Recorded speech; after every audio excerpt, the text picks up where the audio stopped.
आज की क्लास में हम लोग कॉमन नाउन को और आगे प्रोसीड करेंगे। साथ में हम आज कलेक्टिव नाउन को भी अच्छे तरीके से पढ़ेंगे और हमारा पूरा फोकस होगा कि हम सिर्फ उन्हीं डेटा पर ध्यान रखें अपना जिन डेटा से हमारे एग्ज़ाम में क्वेश्चन बनते हैं। तो मैं आज आपको कॉमन नाउन को और आगे लेके चलूँ उसके पहले मैं पिछली क्लास को थोड़ा सा याद दिलाना चाहूँगा। एक ये चार्ट मैंने हमेशा से बोल रखा है, ये हमेशा आपके दिमाग में चलते रहना चाहिए जो है। मतलब इस तरीके का फिगर हो, जब नाउन के टाइप की बात आए तो नाउन आपको हमेशा से दिमाग में चलता हो कि भाई हमारा एक जो है काउंटेबल नाउन होता है और एक हमारा अनकाउंटेबल नाउन होता है। एक अनकाउंटेबल नाउन होता है। इसमें हम लोग जो शुरुआत में चर्चे में हैं, अभी जो हम पढ़ाई कर रहे हैं, जो हम कवर कर रहे हैं, तीन होता है। एक हमारा होता है प्रॉपर नाउन जो संख्या में एक होता है। प्रॉपर नाउन की खास बात क्या होती है? संख्या में एक होते हैं। इसके बाद कलेक्टिव नाउन होता है। कलेक्टिव नाउन आता है। कलेक्टिव नाउन जो है संख्या में हमारे जो है एक से ज़्यादा होते हैं, तीन हो सकते हैं, पाँच हो सकते हैं, 10 हो सकते हैं, 15 हो सकते हैं। इस तरीके का कलेक्शन होता है। उनको जब नाम देते हैं तो उनको कलेक्टिव नाउन बोलते हैं। एक होता है कॉमन नाउन जो एक भी पाए जाते हैं और एक से ज़्यादा भी पाए जाते हैं। इनमें संख्या की कोई लिमिट नहीं है। तो n बराबर वन भी होता है और n बराबर ग्रेटर देन वन भी होता है। n बराबर ग्रेटर देन वन भी होता है। तो इनको हम कॉमन नाउन बोलते हैं। तो लास्ट वाली क्लास में हम कॉमन नाउन को डिटेल में पढ़ रहे थे। मैं ये सेक्शन आपका कवर कर रहा था। इस सेक्शन में हमने एक वो सेक्शन कवर कर लिया था कि सिंगुलर से हम प्लूरल कैसे बनाते हैं। सिंगुलर से प्लूरल कैसे बनाते हैं, और उन सारे नाउन्स के कलेक्शन को हमने ध्यान से पढ़ा था। उन पे क्वेश्चन प्रैक्टिस किया था जिन पे आपके एग्जाम में क्वेश्चन बनाए जाते हैं कि सिंगुलर से प्लूरल कैसे बनाया जाता है। और वो डेटा और फैक्ट अपन ने याद किया था कि भाई ठीक है यार, हम वो सारे के सारे जो है नाउन्स याद कर ले जिनसे आपके एग्जाम में क्वेश्चन बनाए जाते हैं। आज हम थोड़ा सा और आगे प्रोसीड करेंगे, और आज जो हम आगे प्रोसीड करेंगे उसका जो बेस है ना, वो यही है कि हमने क्या पढ़ा। सेंटेंस का जो सिंपल स्ट्रक्चर होता है वो ये होता है कि सब्जेक्ट होता है, वर्ब होता है और ऑब्जेक्ट होता है। इसमें हम लोगों ने एक बात ये भी पढ़ ली है कि ये क्या होता है। ये सब्जेक्ट अगर सिंगुलर होता है तो वर्ब भी आपका सिंगुलर होता है। और अगर हम इसमें अगर बात करते हैं कि सब्जेक्ट अगर आपका प्लूरल हो जाता है तो वर्ब भी प्लूरल होता है। तो हमें नाउन सिंगुलर है या नाउन प्लूरल है ये पहचानना बहुत जरूरी होता है। तो इसमें हमने एक धारणा कॉमन नाउन में पढ़ रखी थी कि हम सिंगुलर से प्लूरल बनाएंगे तो जिन नाउन के अंत में एस आई एस आता है, जिन नाउन के अंत में एस आई एस आता है वो प्लूरल होता है। तो हमने जो ये चैप्टर कवर किया इससे हमारा निष्कर्ष क्या निकला? जनरल जो निष्कर्ष है, ध्यान रखिएगा, जनरल जो निष्कर्ष है,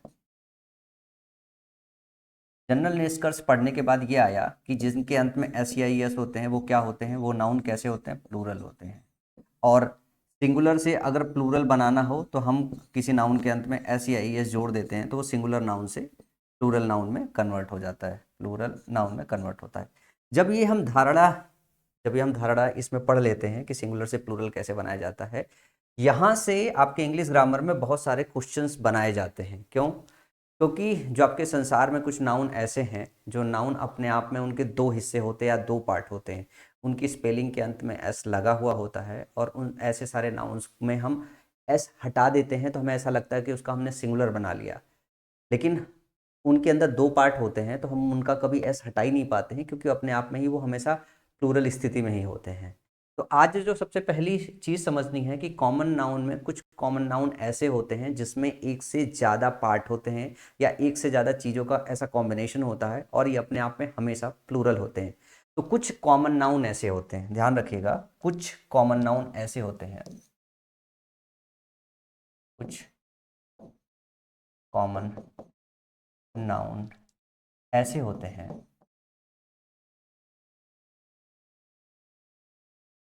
जिसमें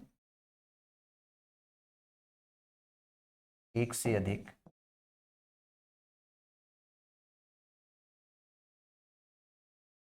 पार्ट या हिस्सा होता है, हिस्सा होता है और ये हमेशा प्लूरल होते हैं, और ये हमेशा प्लूरल होते हैं। इन इन नाउन की कुछ लिस्ट है जिन पे बेस्ड आपके एग्जाम में क्वेश्चन बनाए गए हैं या बनाए जा सकते हैं। मैंने उन सारे को कवर कर लिया है। थोड़ी सी कैटेगरी वाइज बात की अगर इसको करेंगे तो ज़्यादा आपको सही से समझ में आएगा। जैसे अगर मैं बात करूँ, एक नाउन है जो है सीजर्स, ये बहुत आसानी से आपको समझ में आ जाएगा। सीजर्स का मतलब होता है कैंची। कैंची अगर ध्यान से देखोगे तो कुछ इस तरीके से होती है, कुछ इस तरीके से होती है, या मैं इसको इधर बनाने के बजाय कुछ ऐसे बनाता हूँ, कुछ इस तरीके से होती है। न्यूक्लियस तरीके, इसके दो हिस्से होते हैं। क्या होते हैं? दो हिस्से, एक हिस्सा ये होता है, एक हिस्सा ये होता है, ये सीजर्स होता है। तो इसको लेके आपके एग्जाम में खूब क्वेश्चन बनाए जाते हैं। इसकी खास बात क्या होती है सीजर्स की, जरा ध्यान से देखिएगा। जो आपका सीजर्स होता है, जो सीजर्स होता है, ये होती क्या? आपकी कैंची, आपकी कैंची होती है। इनमें दो हिस्सा होता है, एक हिस्सा ऐसा होता है, ठीक है ना, और दूसरा हिस्सा ऐसा होता है। ये दो हिस्सा हो गया। तो हम क्या काम करते हैं, हाथ से ऐसे पकड़ते हैं, इसको काटते हैं, यहाँ पे एक पिन लगा के क्लब लगा रहता है, तो इसके अंदर ऑलरेडी दो हिस्सा होता है। तो यूजुअली हमको क्या लगता है कि जब हम कॉमन नाउन में सिंगुलर से प्लूरल बनाना सीखते हैं और हम ये समझते हैं कि किसी नाउन के अंत में एस या ई एस लगा हो, तो जनरल जो हमारी अंडरस्टैंडिंग होती है वो ये अंडरस्टैंडिंग होती है कि ये क्या होगा, ये प्लूरल होगा, ये प्लूरल होगा। तो हम क्या काम करते हैं, हम इसका एस हटा देते हैं और हम इसका सिंगुलर कैसे बनाते हैं, हम इसका ऐसे बनाते हैं। हमने कह दिया कि भैया सीजर होगा तो वो क्या होगा, ये सिंगुलर होगा। क्या होगा? सीजर होगा तो ये होगा हमारा सिंगुलर, और सीजर्स लिखा हुआ है तो ये हमारा क्या होगा, ये होगा हमारा प्लूरल। यहाँ दो बातें आपको ध्यान रखनी है। ये नाउन की ऐसी कैटेगरी है जहाँ पे इन नाउन के अंत में जो एस लगा हुआ है इसको रिमूव नहीं करते, इसको रिमूव नहीं करते क्योंकि इसके अंदर ऑलरेडी दो पार्ट है।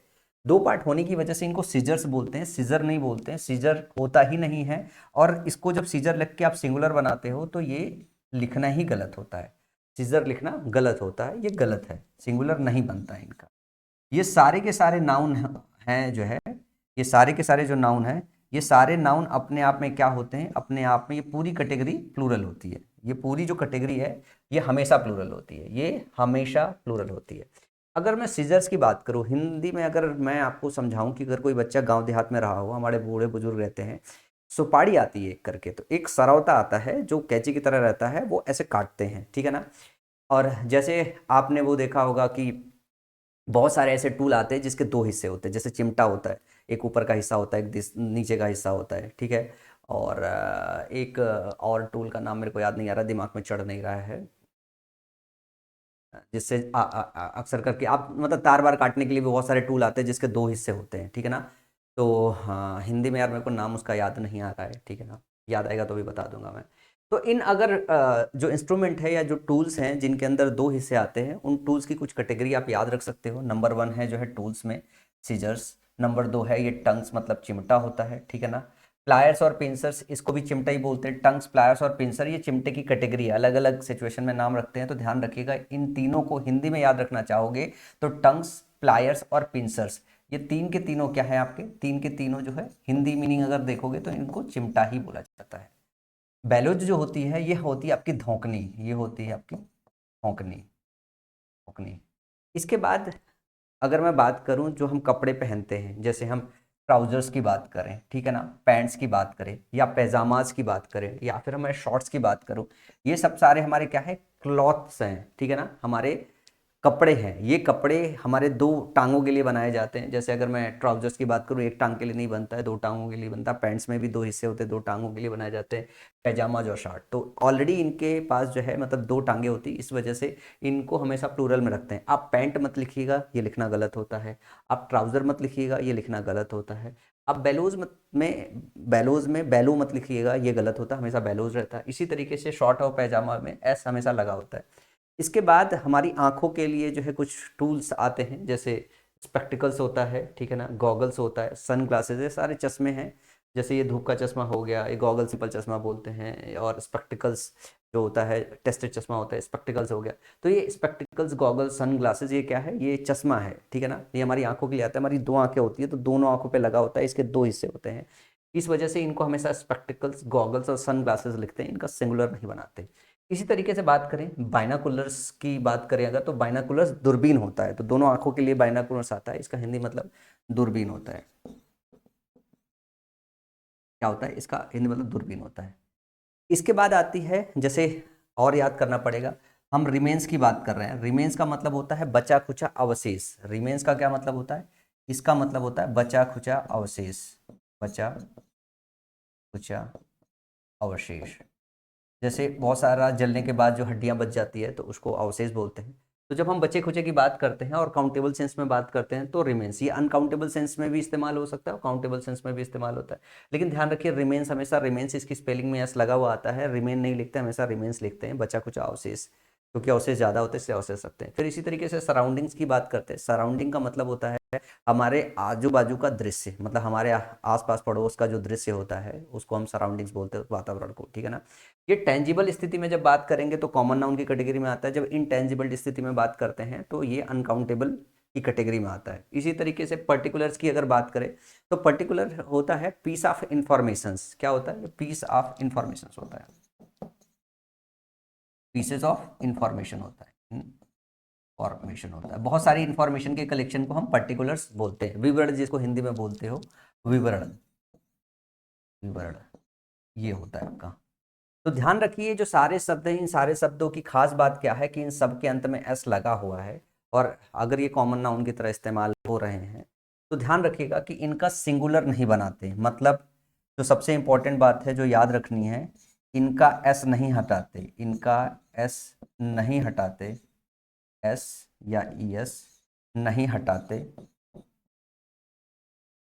सिंगुलर बनाने के लिए, सिंगुलर बनाने के लिए। दूसरी बात इनसे रिलेटेड क्या आपको याद रखनी है, दूसरी बात याद रखनी है आपको इनसे जो इंपॉर्टेंट है कि जो इनका यूज होता है, इनका जो यूज होता है, इनका यूज होता है, अरे भाई लोग, ये प्लूरल में होता है, प्लूरल में होता है। तो प्लूरल में होने का क्या मतलब है? प्लूरल में होने का मतलब है कि जो वर्ब है इनके साथ जो इस्तेमाल होगा, अगर ये सब्जेक्ट के प्लेस में है, अगर इनके साथ वर्ब इस्तेमाल होगा तो किस तरीके का वर्ब इस्तेमाल होगा? प्लूरल वर्ब, प्लूरल वर्ब इस्तेमाल। एक खास बात इसमें और होती है कि अगर इनको सिंगुलर की तरह इस्तेमाल करना हो, सिंगुलर की तरह 1 2 3 4 5 का सेंस देना हो, तो इनके साथ एक टर्म जोड़ते हैं, ए पेयर ऑफ, ये पेयर ऑफ, और उसके बाद ये सारे के सारे नाउन लेते हैं, ये सारे के सारे नाउन लेते हैं पेयर ऑफ, या 2 पेयर ऑफ, या 3 पेयर ऑफ, या 4 पेयर ऑफ, या 5 पेयर ऑफ। इस तरीके से अगर नंबरिंग का सेंस देना हो तो ये इस्तेमाल करते हैं। समझ में आया? इनके साथ एक पेयर की बात कर रहे हैं, 2 पेयर की बात कर रहे हैं, 3 पेयर की बात कर रहे हैं, 4 पेयर की बात कर रहे हैं, या मेनी पेयर की बात कर रहे हैं, अगर आपको 1 2 3 नंबरिंग का सेंस देना हो तो हम ये लगाते हैं, a pair of, 2 pair of, 3 pair of, 4 pair of, 5 pair of. और जब इस तरीके का ग्रुप बनाते हैं, a pair of sun glasses, या ए पेयर ऑफ टंग्स, या पेयर ऑफ प्लायर्स, या पेयर ऑफ पिंसर्स, तो ये जो ए पेयर ऑफ होता है ये मेन सब्जेक्ट होता है आपका, ना कि ये सब्जेक्ट होता है, क्योंकि फिर ऑफ लगा के ये पूरा डिस्क्रिप्शन दिया होता है। तो pair of, 2 pair of, 3 pair of, या मेनी पेयर ऑफ का इस्तेमाल करते हैं। तो एक बात ये समझो कि एग्जाम में इनसे कैसे क्वेश्चंस बनेंगे। एग्जाम में इनसे क्वेश्चन ये बनेंगे कि इनका एस हटा लिया जाएगा, तो आपको याद रखना होगा कि इनका एस नहीं हटाया जाता है, ठीक है ना। दूसरी बात यह है कि ये सारे के सारे जो नाउन्स है ये प्लूरल होते हैं, इनके साथ जो वर्ब लगाया जाएगा वो प्लूरल लगाया जाएगा। बस ये दो तरीके का क्वेश्चन आपके एग्जाम में पूछा जाता है। प्रैक्टिस के लिए मैंने ढेर सारे क्वेश्चंस लिए हैं ताकि आप अच्छे से इन्हें प्रैक्टिस कर सको। जैसे लिखा है, the beautiful surrounding of the place enchanted me, the beautiful surrounding of the place enchanted me. अब यहाँ सबसे पहले आपको एक चीज़ समझनी है। देखो, जब भी आप शुरुआत में सीख रहे हो तो आपको बेसिक्स आपको बहुत मजबूत करनी है। सबसे पहले मैं आपको बोलूंगा कि पहले तो आप ये पहचानो कि सब्जेक्ट कहाँ कहाँ है और ऑब्जेक्ट कहाँ कहाँ है। सब्जेक्ट और ऑब्जेक्ट अगर आपने पहचानना सीखा, क्योंकि नाउन का चैप्टर पढ़ रहे हो तो यहीं पे सबसे ज़्यादा आपको सब्जेक्ट और ऑब्जेक्ट पहचानना सीखना होगा। सब्जेक्ट पहचानने की बात कर रहे हैं तो सब्जेक्ट पहचानने के लिए आपको सबसे पहले हु या व्हाट से क्वेश्चन पूछना पड़ेगा। और अगर ऑब्जेक्ट की बात कर रहे हो, अगर ऑब्जेक्ट की बात कर रहे हो तो आपको व्हाट या होम से पूछना पड़ेगा, व्हाट या फिर होम से पूछना पड़ेगा। इसका जो रिप्लाई आएगा वो इनडायरेक्ट ऑब्जेक्ट आएगा, इनडायरेक्ट ऑब्जेक्ट आएगा, और इसका जो रिप्लाई आएगा वो डायरेक्ट ऑब्जेक्ट आएगा, ठीक है ना। तो जब व्हाट और होम का रिप्लाई इससे पूछते हो तो ये क्या काम करते हो? वर्ब, ध्यान रखना, वर्ब के बाद ये डब्ल्यू एच लगाते हो, और सब्जेक्ट जानना हो तो वर्ब के पहले हु और व्हाट लगाना हो। तो सबसे पहले क्या काम करना है इसमें? आपको वर्ब ढूंढना है। अगर मैं बात करूं, आपको वर्ब ढूंढना है। एक और चीज है जो आप सीखना चाहो, जैसे हम हिंदी भाषी बच्चे इसको क्या पढ़ते हैं, ध्यान से देखो, इसको पढ़ते हैं वर्ब, ऐसे ही पढ़ते हैं ना, रुकना एक मिनट, ऐसे पढ़ते हैं वर्ब, ठीक है ना। लेकिन अगर ध्यान से इस बात को समझना चाहो तो इसको वर्ब पढ़ते हैं, वर्ब पढ़ते हैं। ये जो आर होता है ना, इसका साइलेंट होता है, सही प्रोनाउंसिएशन में आर साइलेंट रखा जाता है। लेकिन मैं आपको बता दूं, आपको प्रोनाउंसिएशन सही करना है तो करो, नहीं करना है तो मत करो, लेकिन जो चीज़ खास सीखने वाली चीज़ है वो सीखते हुए चलो। मैंने हमेशा अपने पढ़ाते हुए बच्चों को एक बात बोला है कि देखो, प्रोनाउंसिएशन बहुत लंबा समय लगेगा सीखने में। अगर रास्ते में आप करेक्ट करते हुए चल सकते हो तो करेक्ट कर लो, ठीक है ना। और नहीं तो कोर जो फोकस है आपका, फोकस शिफ्ट नहीं होना चाहिए कि एरर किस तरीके से आ रहा है, एरर कैसे पहचानोगे। क्योंकि ये चीज़ मैं और अब इस वाले बैच में डिटेल में इसलिए पढ़ा रहा हूँ कि करंट जो वेंडर है, वेंडर ने आपका पार्ट ऑफ स्पीच भी पूछना चालू कर दिया है। तो पार्ट ऑफ स्पीच अगर शुरू से पहचानते हुए चलोगे तो आसानी से पहचान लोगे। अदरवाइज बाद में एक दो क्लास में पार्ट ऑफ स्पीच जब आपको समझाया जाता है तो पार्ट ऑफ स्पीच समझ में नहीं आता है।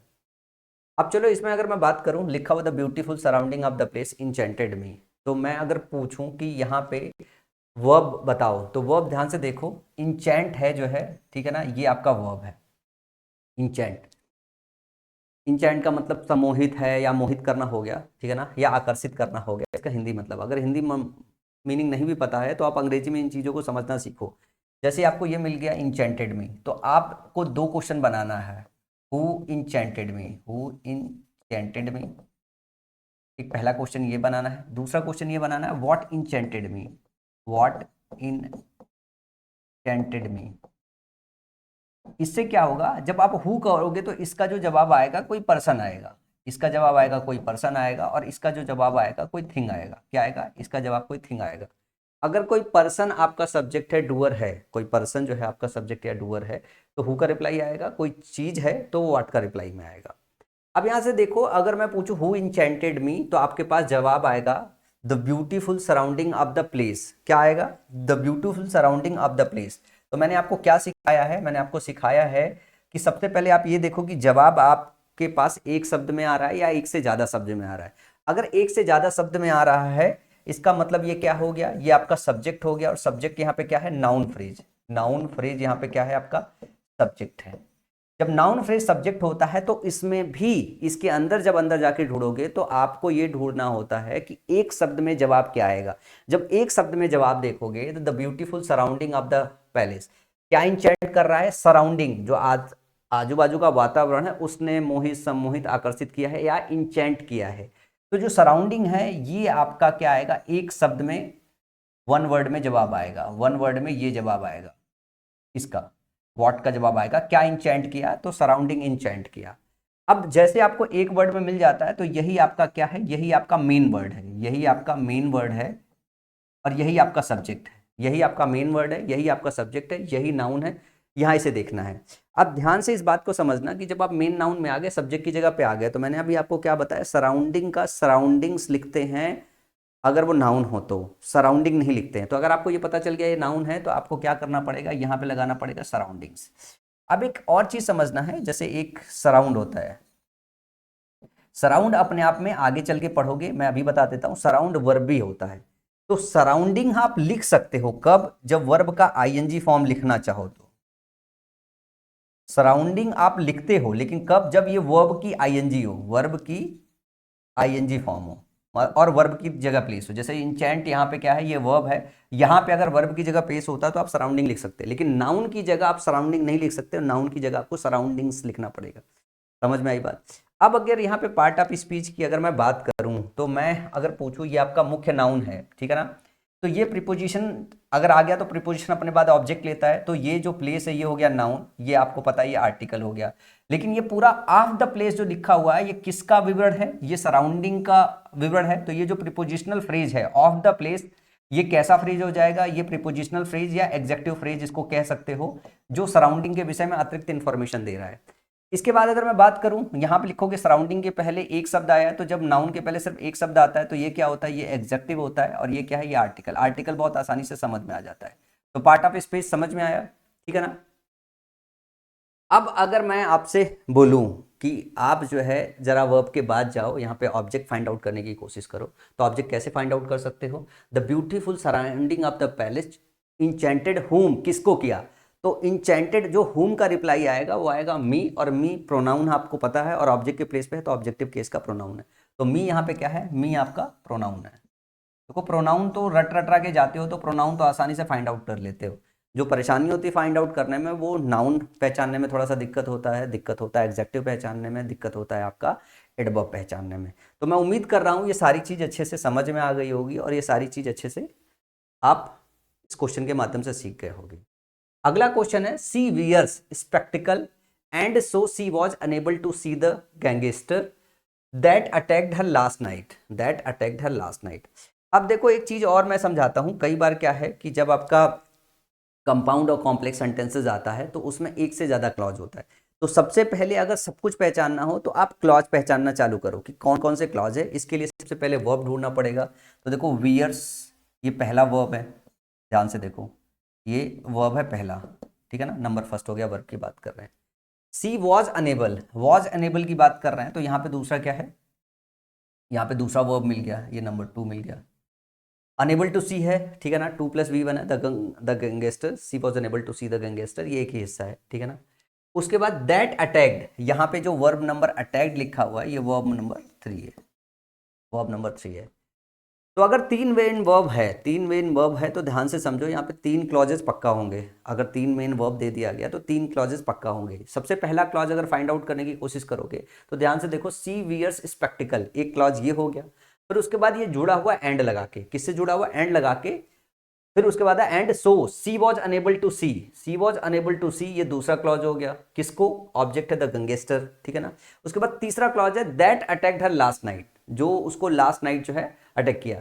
ये रिलेटिव प्रोनाउन दैट लगा हुआ है और रिलेटिव क्लॉज है, ये क्लॉज है लेकिन किस टाइप का, रिलेटिव प्रोनाउन से जुड़ा हुआ है, रिलेटिव क्लॉज है। अभी प्रोनाउन के चैप्टर में पढ़ोगे तो और पिक्चर क्लियर होना चालू होगी। अभी तो मैंने आपको क्लॉज बताया था ना कि क्लॉज कैसे पहचानते। भैया मेन वर्ब ढूंढो, एक से ज़्यादा मेन वर्ब है, इसका मतलब है सेंटेंस में उसके लिए सब्जेक्ट होगा। अगर एक से ज़्यादा मेन वर्ब है तो जितने मेन वर्ब हो गए उतने ज़्यादा क्लॉज होते हैं आपके सेंटेंस में। तो आपको 3 क्लॉजेस मिल गया। अब इंडिविजुअल 3 क्लॉजेज में जाके आप फाइंड आउट कर सकते हो कि उसके अंदर सब्जेक्ट क्या है, उसके अंदर ऑब्जेक्ट क्या है। तो मैं अगर आपको ध्यान से अगर देखने की बात करूं तो जरा यहाँ पे आना, इस वाले सेक्शन पे, इस वाले पर्टिकुलर सेक्शन में अगर मैं बोलूं आपसे सी वियर्स, यहाँ पे सब्जेक्ट और ऑब्जेक्ट की बात करें तो साफ साफ दिखाई दे रहा है, सी आपका क्या है, सी आपका जो है सब्जेक्ट है, ये है आपका प्रोनाउन। वो पहनती है, क्या पहनती है, स्पेक्टिकल, स्पेक्टिकल क्या है आपका ऑब्जेक्ट है। तो जब स्पेक्टिकल की बात कर रहे हैं, ये नाउन है और स्पेक्टिकल वगैरह इसके लिखा नहीं जाता है, तो एरर तो आपको पता चल गया कि स्पेक्टिकल नहीं होगा सर, यहाँ पे क्या होगा, स्पेक्टिकल्स होगा। इसको करेक्ट करना है यहाँ पे, ध्यान से देखो। एंड सो इसलिए सी वॉज अनेबल टू, अगर मैं बात करूं एंड यहाँ पे कंजंक्शन है, फिर उसके बाद है सो, इसलिए सी वॉज अनेबल टू, सी आपका प्रोनाउन हो गया, वॉज है, ठीक है ना, अनेबल टू सी, 2+V1 है, द गैंगस्टर क्या नहीं देख सकती थी, गैंगस्टर को नहीं देख सकती थी, तो ये क्या है आपका ऑब्जेक्ट, ये है आपका नाउन, ठीक है ना। मैं अभी आपको ज्यादा एग्जेक्टिव एडवर्ब नहीं सिखाऊंगा, क्योंकि एग्जेक्टिव एडवर्ब सिखाने चलूंगा तो जब तक एग्जेक्टिव एडवर्ब पढ़ नहीं लोगे तब तक आप इसे सीख नहीं पाओगे। जबकि मैंने आपको बेसिक क्लास में इसकी हिंट दी थी कि कैसे आप एग्जेक्टिव एडवर्ब फाइंड आउट करोगे, ठीक है ना।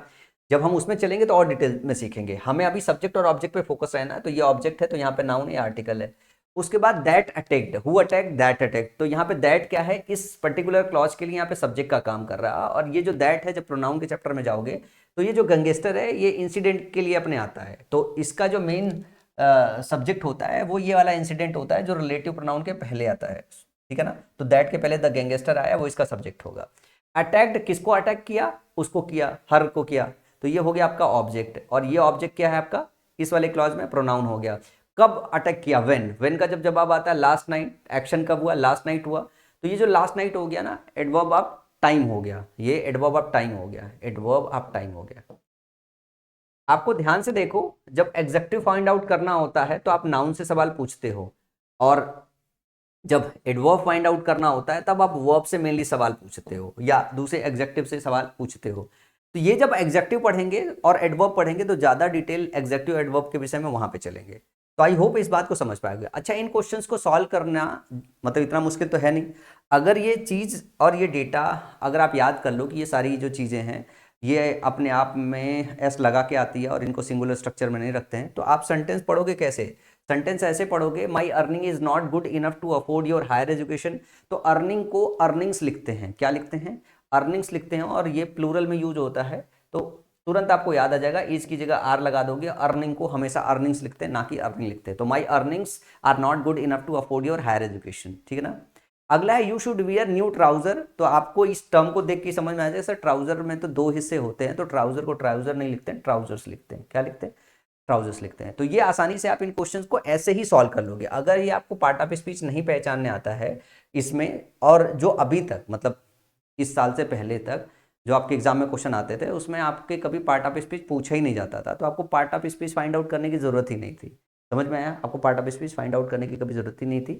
आप सीधे सीधे क्या कर सकते थे, सीधे सीधे जो है ये शब्द याद रख सकते थे और इन पे किस तरीके का एरर आता है वो याद रख के सारे के सारे क्वेश्चन में कीवर्ड्स को तलाश करके उन क्वेश्चंस को सही कर सकते थे। अब क्या होगा कि कई बार क्या होता है, जब शिक्षक आपको एक क्लास पढ़ा रहा है, जब आप क्लास पढ़ रहे हो, जब आपके पास प्रैक्टिस सीट जाएगी तो प्रैक्टिस सीट में सारे क्वेश्चन फटाफट, क्योंकि अभी सारी चीजें याद रहेगी, प्रैक्टिस सीट में सारे क्वेश्चन फटाफट टिक कर लोगे। फिर क्या होगा कि एक हफ्ते होगा, 1.5 हफ्ते हो गया, 2 हफ्ते होगा, आप रिवीजन नहीं लोगे। मतलब 90% 95% बच्चे रिवीजन नहीं लेते हैं। तो जब रिवीजन नहीं लेते तो सब चीज़ें भूल जाती है। अब जैसे मान लो कि मैंने पिछली साल ये वाला चैप्टर पढ़ाया और इस साल आऊँ आपको पढ़ाने के लिए और मैं एक बार इसे देखूँ भी नहीं ना, तो मैं भूल जाऊँगा, मैं सही से आपको पढ़ा ही नहीं पाऊंगा। ये अच्छा टीचर वो बन जाएगा जो हर क्लास को पढ़ाने से पहले एक बार बैठ के अच्छे से रिवाइज कर ले कि सब कुछ ठीक ठीक है, तो 90-95% चीज़ें उसे अच्छे से पता है, उसका कुछ मिस नहीं हुआ है, वो वापस रिकॉल करके आपको और अच्छा पढ़ा सकता है। लेकिन यही एक टीचर ये होता है कि उसने कहा कि मैं क्लास के पहले नहीं पढ़ूंगा, मेरे को तो बहुत सब कुछ आता है। मतलब मैं उस में वाला ही टीचर था कि एक्चुअली मुझे जब भी अंग्रेजी पढ़ाने आता था तो मैं आ जाता था क्लास में, फिर पढ़ाना चालू कर देता था। फिर मुझे बाद में पता चलती थी यार मेरी वीडियो नहीं चल रही, यार पढ़ा तो बड़ा अच्छा रहूँ, क्यों ऐसी बात है। तो मेरे को समझ में आया कि जब आप एक बार, दो बार, तीन बार, चार बार, पांच बार, 6 बार सेम चैप्टर को पढ़ा लेते हो तो आपके पास एक्सपीरियंस हो जाता है कि आपको कहाँ रुकना है, कहाँ ठहरना है, कहाँ बच्चों को कितना देर देना है, किन किन चीज़ों में परेशानी हो सकती है, ज़्यादा तेज नहीं पढ़ाना है। क्योंकि आपको आता है वो अच्छी बात है, आप बच्चों को सिखा पा रहे हो वो भी बहुत ज़रूरी है। अगर वो सिखा नहीं पाए, इसी सेम स्ट्रेटजी की बात है कि अगर आपने इन सब चीज़ों को पढ़ लिया, अगर रिविजन नहीं दे रहे तो भूल जाएगा, एकदम भूल जाएगा। तो ज़रूरी है कि इन चीज़ों को अच्छे से आप रिवाइज करो, टाइमली रिवाइज करो। अभी जैसे ये सारी चीज़ें ये आसानी से सॉल्व कर लोगे। जैसे अगला क्वेश्चन है, last evening I went to the optician and bought sunglass. तो जैसे ही आप सनग्लास टर्म देखे आपको तुरंत समझ में आ जाएगा सर सनग्लास नहीं लिखते हैं, क्या लिखते हैं? सनग्लासेस लिखते हैं। क्वेश्चन तो सॉल्व हो गया। अगला है, my father gave me A pair of binocular on my birthday. अब एक पेयर करो या दो पेयर करो या चार पेयर करो, बाइनाकुलर्स को बाइनाकुलर नहीं कर सकते हो, आपको क्या लगाना पड़ेगा? बाइनाकुलर्स। ये सारे क्वेश्चन आपके पिछले सालों में पूछे गए हैं और वही क्वेश्चन डायरेक्ट पिक किया है मैंने और इनको एकदम सिस्टम में अरेंज किया है ताकि आपको अच्छे से समझा जा सके। लिखा है, the scissors that you ask for is in the desk drawer in the bedroom. जो सीजर्स है तुमने जिसको पूछा वो कहाँ है? डेस्क ड्रॉयर में। अब सबसे पहले ध्यान से देखो, यहाँ पे आपको ढूंढना पड़ेगा। क्या आपको ढूंढना पड़ेगा? एक तो ये जैसे वर्ब इज दिया हुआ है, इसका सब्जेक्ट ढूंढना पड़ेगा। अब इसका सब्जेक्ट ढूंढोगे तो या तो आप व्हाट से सवाल पूछ लो या तो हु से सवाल पूछ लो। सेंटेंस को ध्यान से पढ़ोगे और प्रैक्टिस करोगे तो आपको समझ में आ जाएगा। यहाँ पर्सन की बात नहीं हो रही तो सवाल व्हाट से पूछना ज्यादा सही है। तो अगर मैं पूछूं व्हाट इज, ध्यान से देखना, what is in the desk dryer, the desk dryer. अगर मैं सवाल पूछूं तो आपके पास जवाब क्या आ जाएगा? आपके पास जवाब आ जाएगा कि क्या डेस्क ड्रॉयर में? सीजर्स, कैंची। क्या है? सीजर्स, कैंची। लेकिन अगर मैं एक शब्द में पूछूं तो एक शब्द में जवाब आपका क्या आएगा? एक शब्द में जवाब आपका आ जाएगा कि सर सीजर्स है डेस्क ड्रॉयर में। लेकिन अगर एक से ज्यादा शब्द में पूछूं, क्या वो है? यहाँ पे लिखोगे सीजर्स है, सीजर्स का डिस्क्रिप्शन है कि सीजर्स जो तुमने मांगा है, कोई और सीजर्स नहीं, वो वाला सीजर जो तुमने मांगा है, जो तुमने पूछा है, वो कहाँ है? डेस्क ड्रॉयर में है। तो the scissors that you ask for, तो ये जो द सीजर्स लिखा हुआ है ना, ध्यान से देखना, ये पूरा जो है इसका क्या है? As a noun phrase subject है। ये क्या है? ये आपका नाउन फ्रेज है। ये क्या है? आपका सब्जेक्ट है। यहाँ पे किसके लिए? इस वर्ब इज के लिए।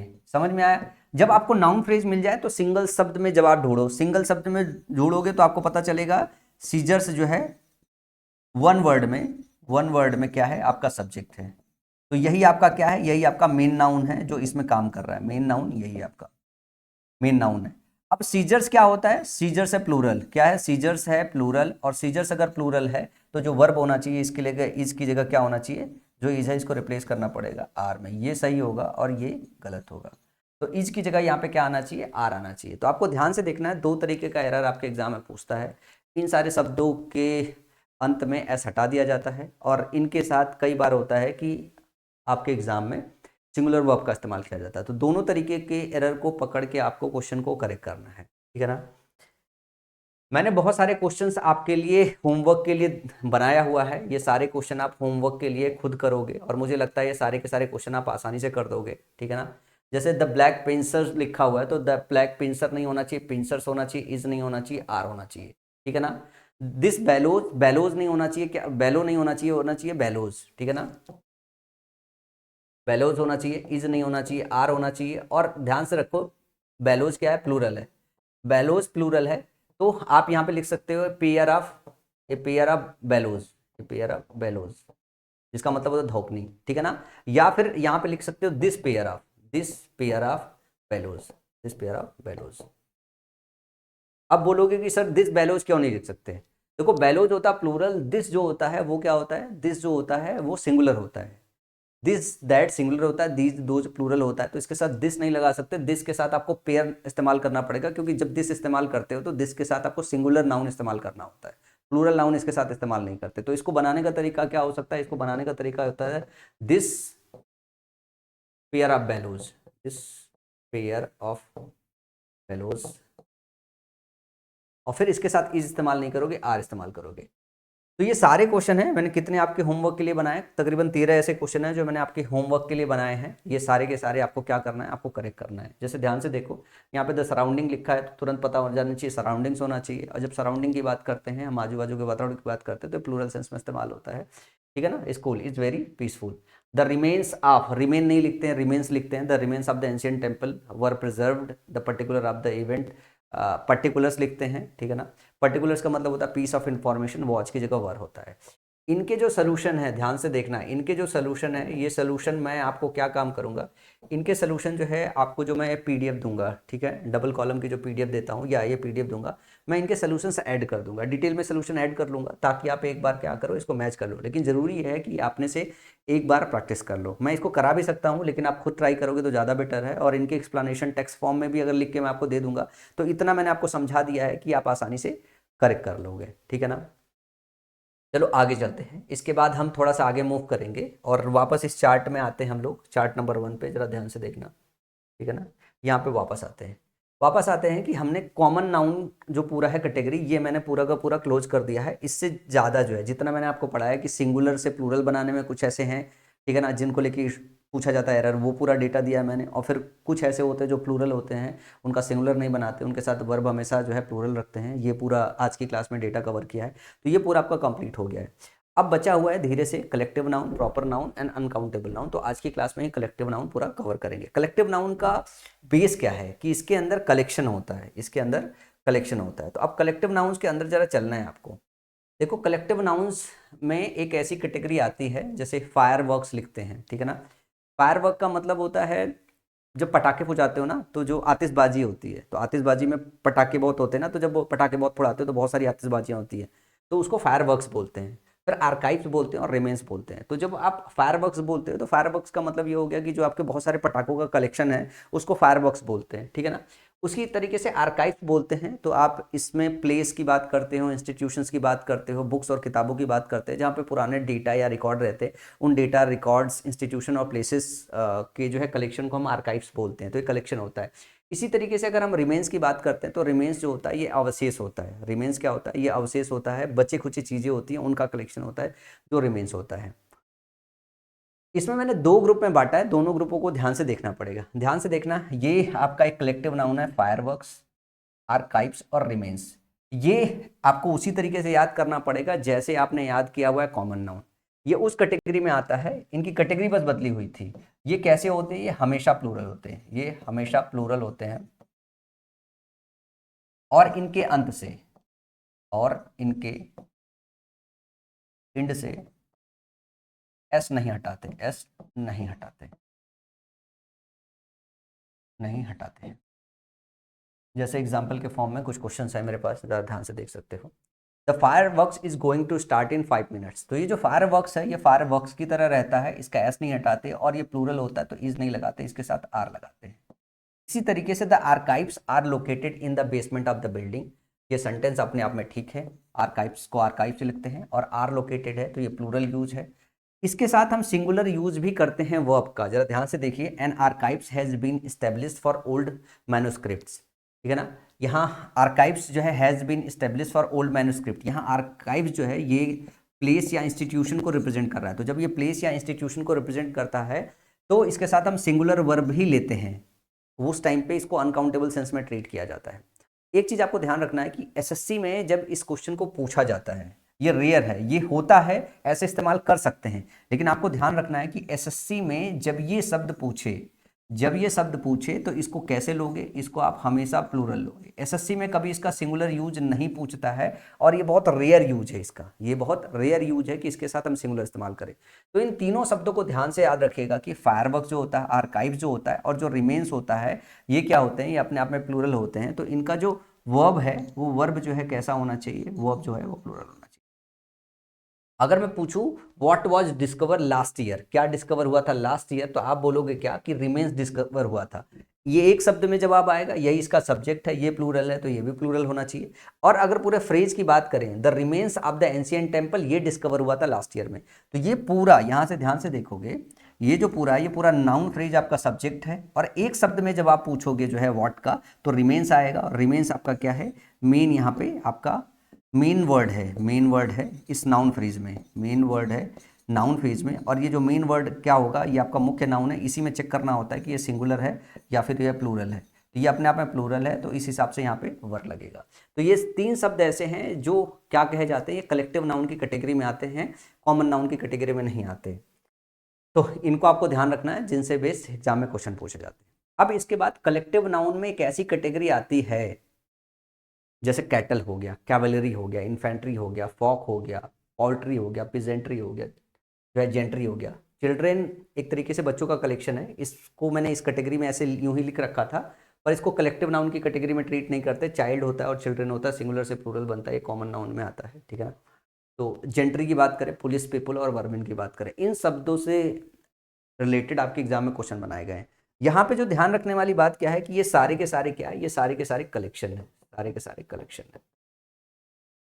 मैं कलेक्टिव नाउन की कुछ खास बातें आप बता देता हूं। कलेक्टिव नाउन को हम ग्रुप्स में बांटते हैं। आपको पता है कि यहाँ पे n बराबर 3, 10, 20 कुछ भी हो सकता है, बस ये n जो है ये इनफाइनाइट नहीं होता है, इनका एक फिक्स फॉर्मेट होता है।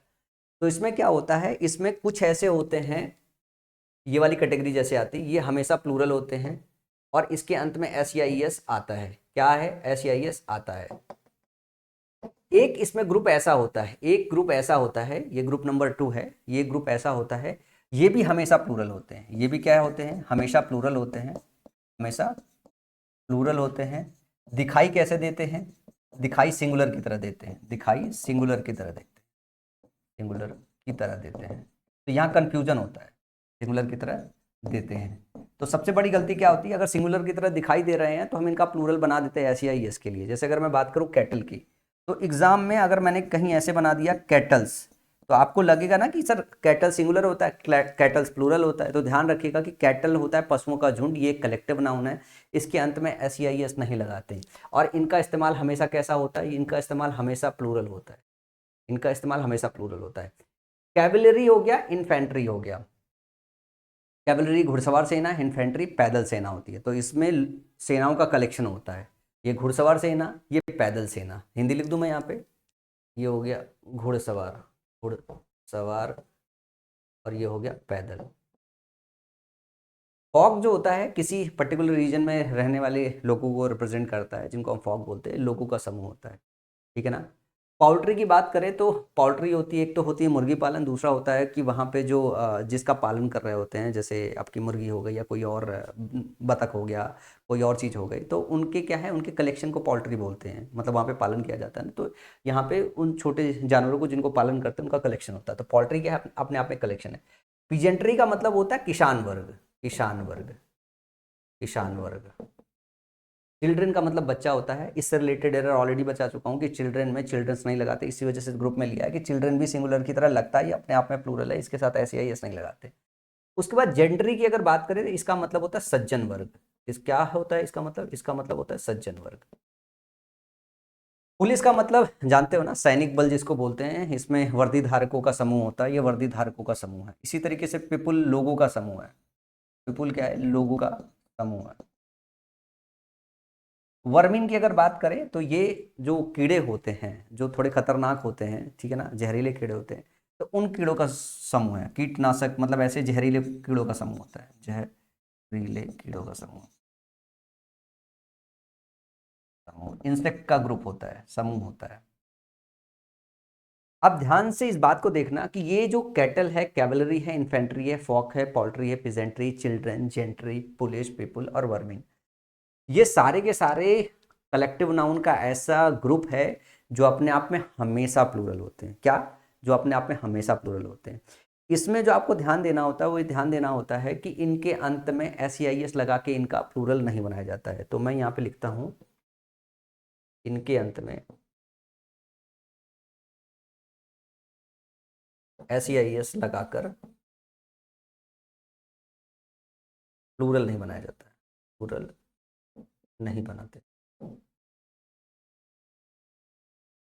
और एक खास बात यहाँ पे ध्यान से देखना कि अगर ये प्लूरल है तो वर्ब इनके साथ कैसा इस्तेमाल होगा। ये ऐसा कलेक्शन है कि इस पूरे ग्रुप के साथ हम क्या काम करते हैं, इस पूरे ग्रुप के साथ जो वर्ब होता है ये हमेशा प्लूरल लेते हैं। कैसा लेते हैं? हमेशा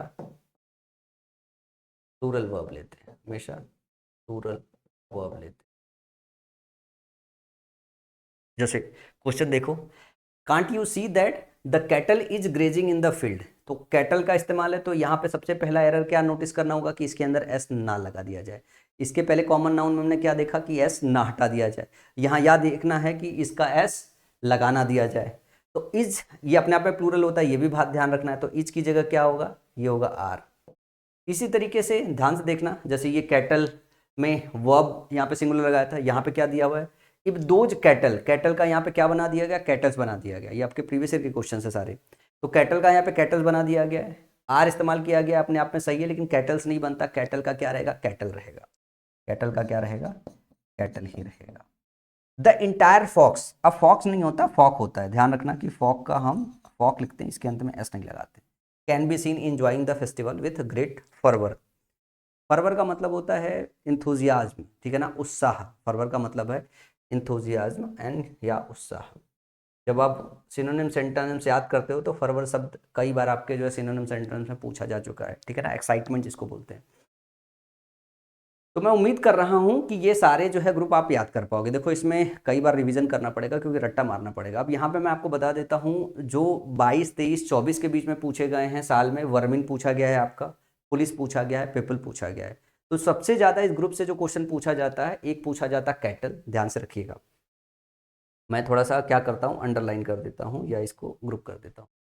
सबसे ज्यादा जो पूछा गया है आपका कैटल पूछा गया है, कैटल पूछा गया है सबसे ज्यादा आपका। पुलिस और पीपुल ये दो और पूछे जाने वाले ग्रुप हैं। ये आपके बहुत ज़्यादा आपके एग्जाम में पूछे जाते हैं, ये अक्सर करके पूछा जाता है। चाहे आप स्पॉट दर के क्वेश्चन में जाओ, फिलर्स के क्वेश्चन में जाओ, या फिर सेंटेंस इंप्रूवमेंट के क्वेश्चन में जाओ, ये मिल जाएगा।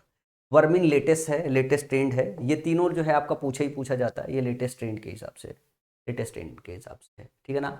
चिल्ड्रन बहुत आमतौर पर पिछले सालों में पूछा गया है। बाकी फॉक आपने देखा है क्वेश्चन डाल ही दिया गया है। पोल्ट्री, कैवलरी, इन्फेंट्री और जेंट्री, ठीक है ना, और पिजेंट्री, ये है जो पिछले सालों में एक दो बार पूछे गए हैं, बहुत रिसेंटली बहुत ज़्यादा यूज़ नहीं हुआ। ऐसे बहुत सारे और शब्द हो सकते हैं, लेकिन आपको इसके बाहर जाने की ज़रूरत नहीं है। मतलब अगर आपने इसे प्रिपेयर कर लिया तो ये मोर देन इनफ है। कहते हैं ना कि कोई शिक्षक आपको नहीं बताता कि यहाँ तक लिमिट है, इसके बाहर से नहीं आएगा। मैं बता रहा हूँ कि यहीं तक लिमिट है, इससे बाहर नहीं आएगा। मोटा मोटा प्री से लेके मेंस तक आप ध्यान से देखो कि नाउन का एक क्वेश्चन आ सकता है मैक्स, प्री से लेके मेंस तक किसी पर्टिकुलर स्टूडेंट के सेट में वो टकरा जाए। बहुत रेयर केस होगा कि प्री में भी टकरा जाए और मेंस में भी टकरा जाए। मॉक टेस्ट में बहुत देखने को मिल सकता है, लेकिन अगर प्री से मेंस तक जाओगे तो एक आध क्वेश्चन रेयरली आपसे टकराए। आपको लगता नहीं है कि जितना अभी हम लोग पढ़ रहे हैं एक क्वेश्चन के लिए इतनी पढ़ाई नाउन की अपने आप में बहुत ज़्यादा है। तो मैं ऑलरेडी आपको उतना एरिया कवर करके बता रहा हूँ। अभी आपको पता है कि करंट पैटर्न चेंज हो गया। पिछले समय में 200 क्वेश्चन आते थे तो 2-3-4 क्वेश्चन नाउन के भिड़ जाते थे। अब 2-3-4 क्वेश्चन अगर भिड़ जाते थे तो इतनी पढ़ाई करना सही था। लेकिन अगर एक क्वेश्चन भी आ रहा है तो भी आपको उतनी पढ़ाई करनी पड़ रही है जितनी 4 क्वेश्चन के लिए पढ़ना है, क्योंकि सिलेबस तो कवर करना ही करना है। तो इन सारी चीज़ों को डिटेल्स में आपको पढ़ने की जरूरत है। आप इनको स्किप नहीं कर सकते, इनसे हट नहीं सकते हो, ठीक है ना। अब इसके बाद बात करें, इसमें एक दूसरा ग्रुप आता है। ये जितने मैंने आपके कलेक्टिव नाउन सामने रखा है, जैसे क्रिव की बात हो रही है, ठीक है ना, टीम की बात हो रही है, जूरी की बात हो रही है, कमेटी की बात हो रही है। ये सारे लोगों के समूह हैं। टीम है, खिलाड़ियों का समूह है, क्रू है, काम करने वालों का जो जहाज पे काम कर रहे हैं उनका समूह है, जूरी है, जजों का समूह है, कमेटी में सदस्यों का समूह होता है। ये कुछ ऐसे आपके कलेक्टिव नाउन के ग्रुप्स हैं, या ये ऐसे कलेक्टिव नाउन्स हैं जिन पे बेस्ड एग्जाम में क्वेश्चन बनाया जाता है। एक ऐसी कैटेगरी में फॉल करते हैं कि ये सिंगुलर भी इनका यूज होता है, प्लूरल भी यूज होता है। सिंगुलर यूज तब होता है जब यूनाइटेड होते हैं,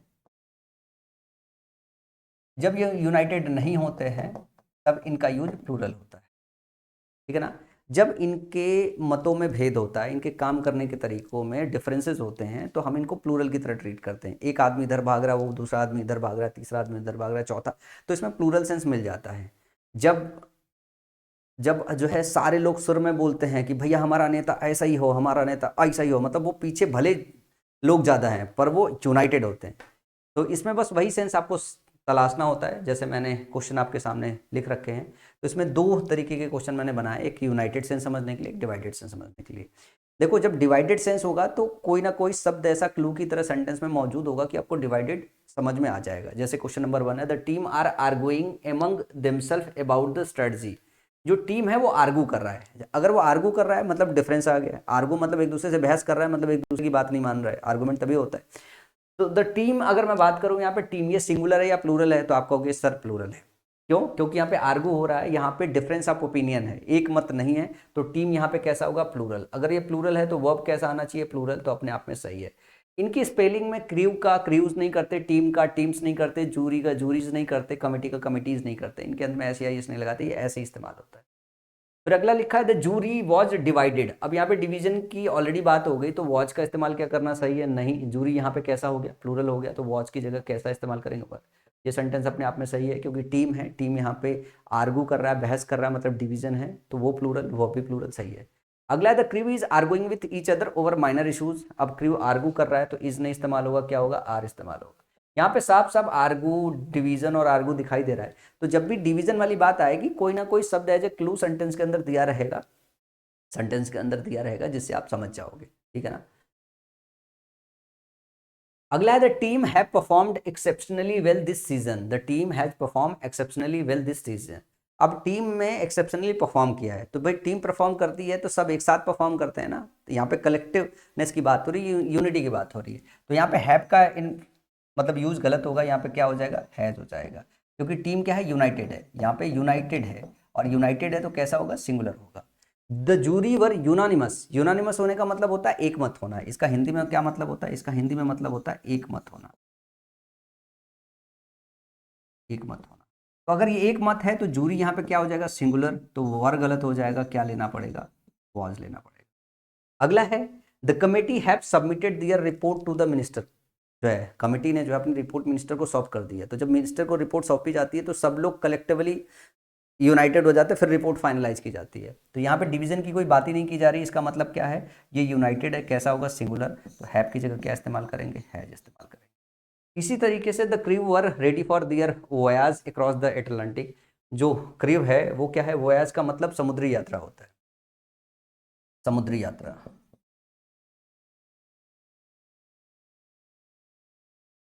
अटलांटिक के क्रॉस जो है अपनी समुद्री यात्रा के लिए जो क्रू है वो रेडी हो गया है। तो यहाँ पे सब एक साथ रेडी हो रहे हैं, एक मत हो गए हैं, तो कैसा होगा? सिंगुलर होगा। वर की जगह क्या होगा? वॉज। ध्यान से समझना इस बात को कि ये ऐसे चार शब्द ऐसे हैं, इन्हीं पे बेस्ड एग्जाम में क्वेश्चन आते हैं, ज़्यादा और क्वेश्चन नहीं आते, ठीक है ना। तो आपको ध्यान रखना है, क्या आपको ध्यान रखना है कि जब तक कोई ऐसा की टर्म ना दिया हो जिससे आपको डिफरेंस ऑफ ओपिनियन ना देखने को मिले, तब तक इनका इस्तेमाल सिंगुलर ही करोगे। जब डिफरेंस ऑफ ओपिनियन देखिए तब इनका इस्तेमाल प्लूरल की तरह करोगे। अब कलेक्टिव नाउन में एक ग्रुप और आता है जिसमें हम बात करते हैं सीरीज की, स्पीसीज की, ठीक है ना, एयरक्राफ्ट की, काउंसिल की, फिश की, इशू की, डियर की, शिप की, ऑफ स्प्रिंग की। तो ध्यान रखिएगा इस बात को, जो सीरीज होता है ये सीरीज ऐसे ही रखा जाता है, स्पीसीज है स्पीसीज को ऐसे रखा जाता है। इनके स्पेलिंग के अंत में एस ऑलरेडी है। इनका क्या होता है? इनका सिंगुलर भी यूज होता है, इनका प्लूरल भी यूज होता है। ऐसा नहीं है कि इसमें कुछ को सिंगुलर यूज करेंगे, कुछ को प्लूरल यूज करेंगे। इनका जब मर्जी आए सिंगुलर यूज कर सकते हैं, जब मर्जी आए प्लूरल यूज कर सकते हैं। बस इनकी स्पेलिंग में कोई बदलाव नहीं करते हैं। तो ध्यान रखिएगा कि ये सारे ऐसे ग्रुप हैं कलेक्टिव नाउन के, जिनकी स्पेलिंग में बदलाव नहीं करते हैं, बदलाव नहीं करते।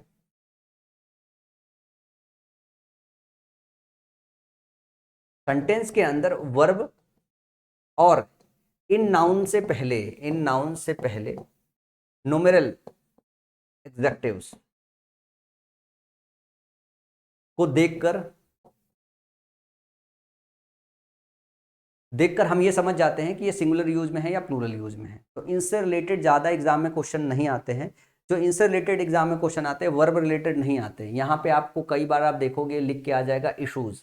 इसके अंदर जो एरर आता है एग्जाम के अंदर, भाई इनके अंदर एस लगा हुआ है, तो इनिंग्स में या मतलब जो सीरीज है तो सीरीज में ईएस जोड़ा जाएगा, स्पीसीज में एक और ईएस हो सकता है जोड़ दिया जाएगा, तो इनकी स्पेलिंग में कोई बदलाव नहीं करते। तो जो एरर एग्जाम में आता है, जो एरर इनसे रिलेटेड आता है, इन नाउन के अंत में एस या ई एस जोड़ दिया जाता है। बस ये ध्यान रखना है कि इनके अंत में एस या ई एस नहीं जोड़ते। जो एरर आता है एग्जाम का वो यही आता है कि इन नाउन के अंत में एस या ई एस जोड़ देते हैं, जो जोड़ना गलत होता है, ध्यान रखना। क्वेश्चन जब भी पढ़ो, जैसे ये सीरीज ऑफ लेक्चर्स लिखा हुआ है तो यहाँ पे सीरीज इस्तेमाल है, अपने आप में सही है, ठीक है ना।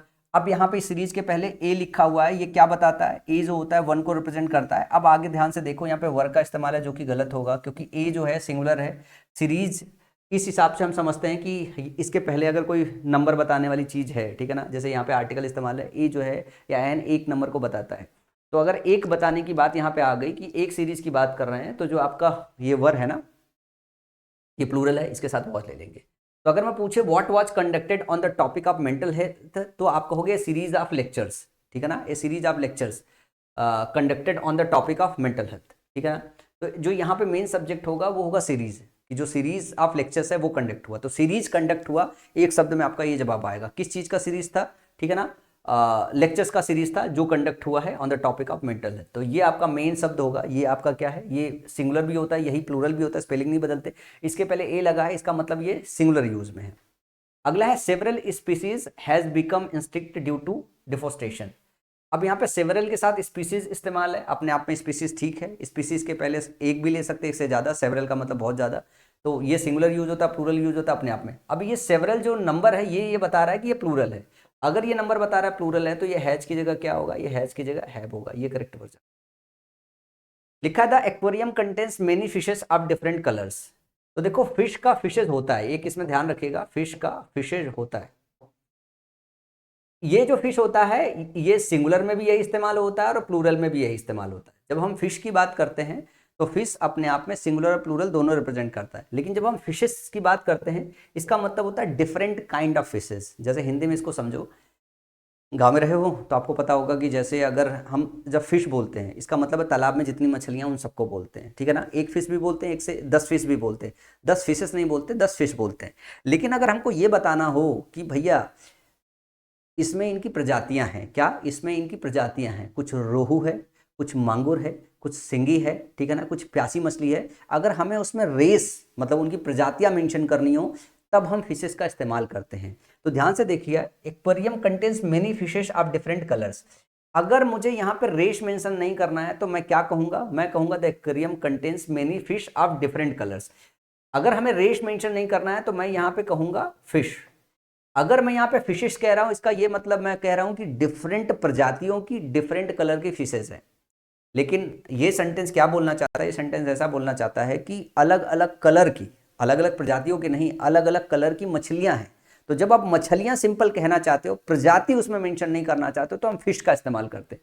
तो यहाँ पे हम क्या इस्तेमाल करेंगे, यहाँ पे हम फिश का इस्तेमाल करेंगे इन जनरल अगर लेंगे तो। लेकिन अगर कोई ग्रामेरियन भिड़ जाए आपसे और ये कहने लगे कि हम तो ये नहीं कह रहे थे, हम तो ये कह रहे थे कि विभिन्न प्रजातियों की विभिन्न कलरफुल वाली मछलियां एक्वेरियम में, तो फिशेस भी यहाँ पे सही होगा। ये सेंटेंस एक्चुअली जनरल मीनिंग में ये कहना चाहता है कि अलग अलग कलर की मछलियां हैं एक्वेरियम में। तो इस केस में यहाँ फिशेस का इस्तेमाल नहीं होगा, फिश होगा। लेकिन अगर हम भिड़ जाए इस बात का कि हम ये बात ऐसे नहीं ऐसे कह रहे हैं, तो ग्रामेटिकली फिशेस सही होगा। अब पूछोगे कि सर एग्जाम में क्वेश्चन बनता ही नहीं है, ये सिर्फ समझाने के लिए लिया हुआ, एग्जाम में क्वेश्चन ये सब बनता ही नहीं है। अगला, the fisherman caught 5 fishes in the lake yesterday. अब देखो जो क्वेश्चन बनता है इस तरीके से बनता है कि 5 लगाए, 5 के साथ फिशेस लगा दिया गया। तो 5 हो या 10 हो या 1 हो, फिश का फिश रखते हैं ना कि फिशेस रखते हैं। तो यहाँ पे फिश होगा ना कि फिशेस होगा। समझ में आया, समझ में आया, ये हो गया आपका। तो ये सारे के सारे series, species, aircraft, council, fish, issued, issue मतलब बच्चा होता है, इशू मतलब बच्चा होता है। ऑफ स्प्रिंग हो गया, ऑफ स्प्रिंग मतलब भी बच्चा होता है। तो ध्यान रखिएगा, ऑफ स्प्रिंग्स नहीं लिखते हैं, इसमें एस लगाना गलत होता है। इशूज में एक एस लग के आ जाता है, इसके साथ भी एस लगाना गलत होता है।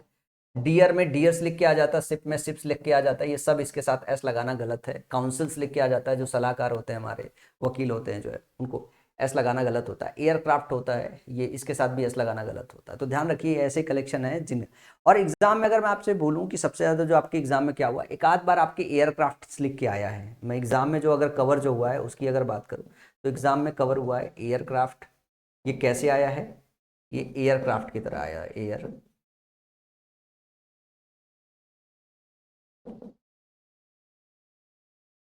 एयरक्राफ्ट की तरह आया था, ये गलत है, ये सही होता है। एग्जाम में इस तरीके से आया था। देखो डियर कई बार पूछा जा चुका है, डियर कई बार पूछा जा चुका है, ठीक है ना। ये कैसे आता है, ये डियर्स की तरह आता है, तो ये गलत है, डियर सही है। इसी तरीके से अगर शिप की बात करें, शिप की बात करें तो कई बार आपके एग्जाम में शिप्स आ चुका, तो ये गलत होता है।